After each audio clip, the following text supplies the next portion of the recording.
ఒక్క మాట అయినా ఆయన మాట్లాడే మాటల్లో ఆయన కానీ ఆయన కొడుకు కానీ ఆయన అరువు తెచ్చుకునే దత్తపుత్రుడు కానీ ఒక్కటంటే ఒకటి. ఆయన అయితే ఆ దత్తపుత్రుడు అయితే 18లో ఆ పాలన చెత్తపాలన, అందుకే నేను ఇండిపెండెంట్గా పోటీ చేస్తానని పక్క కూడా పోయినాడు. వీళ్ళిద్దరూ తండ్రి కొడుకులైన ఇదిగో మేము 14-19 మధ్య ఇది చేశాం, మా పాలన జగన్మోహన్ రెడ్డి గారి కంటే ఇందులో బాగుంది, మాకు ఓట్లు వేయండి అని ఒక్కరోజన్నా అడుగుతున్నారా? నోరు తెరిస్తే తిట్లు బూతులు తప్ప.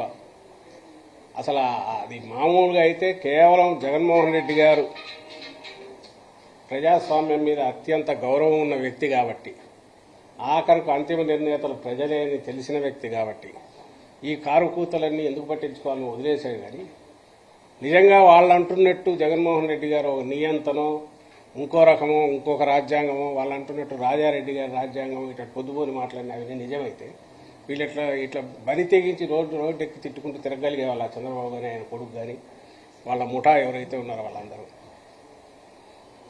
అవి తప్ప వేరే ఎందుకు మాట్లాడలేకపోతున్నారు? తిట్లు తప్ప. ఎక్కడైనా ఒక సహేతుకమైనవి కానీ లేదా ఒక ప్రాతిపదిక మీద కానీ వాళ్ళు ఏదైనా ఆరోపణలు కానీ విమర్శలు కానీ చేస్తున్నారా? ఒకటి లేదా. ఈరోజు పెట్టిన దాంట్లో కూడా జగన్మోహన్ రెడ్డి గారు ఎప్పుడెప్పుడో మాట్లాడినవన్నీ గుదిగుచ్చి దాంట్లో పెట్టారు. అందులో ఏది కాదని లేదు, కానీ ఫైనల్ మేనిఫెస్టోలో వచ్చాక